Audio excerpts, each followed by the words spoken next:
अगर मैं कहूँ कि एक ऐसी औरत रोज रात को आती थी जो इंसान नहीं थी और उल्टे पैर चलती थी, तो क्या आप बिलीव करोगे?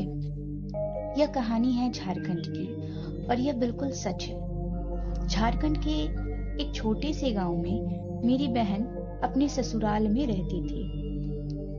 उनका घर एक बड़ी जमीन में बना हुआ था और घर से थोड़ी दूर एक पुराने शीशम के पेड़ के नीचे उनके ससुर जी का एक अलग कमरा था।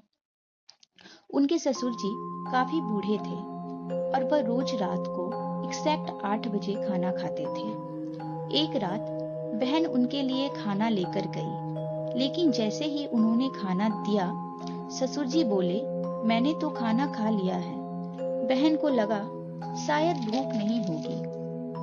अगले दिन फिर वही हुआ और फिर तीसरे दिन और फिर धीरे धीरे एक हफ्ता निकल गया। हर दिन बहन खाना लेकर जाती और हर दिन ससुर जी कहते, मैं तो खा चुका हूँ। लेकिन कहानी यहीं खत्म नहीं हुई। एक दिन ससुर जी ने खुद कहा, तुम रोज 2 बार खाना लेकर क्यों आती हो?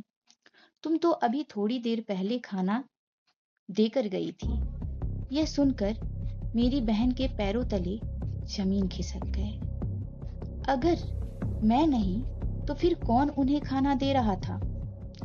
उस रात बहन ने सोचा, सच जानने की कोशिश करते हैं। वह चुपचाप ससुर जी के कमरे से थोड़ी दूर अंधेरे में छुपकर बैठ गई। जैसे ही घड़ी ने 8 बजाया, हवा अचानक चलने लगी। शीशम के पेड़ के पत्ते अजीब आवाज करने लगे और तब उसने देखा एक औरत उल्टे पैर वाली शीशम के पेड़ से धीरे धीरे नीचे उतर रही थी। उसका चेहरा अंधेरे में छुपा हुआ था और वह सीधा ससुर जी के कमरे की तरफ चली गई।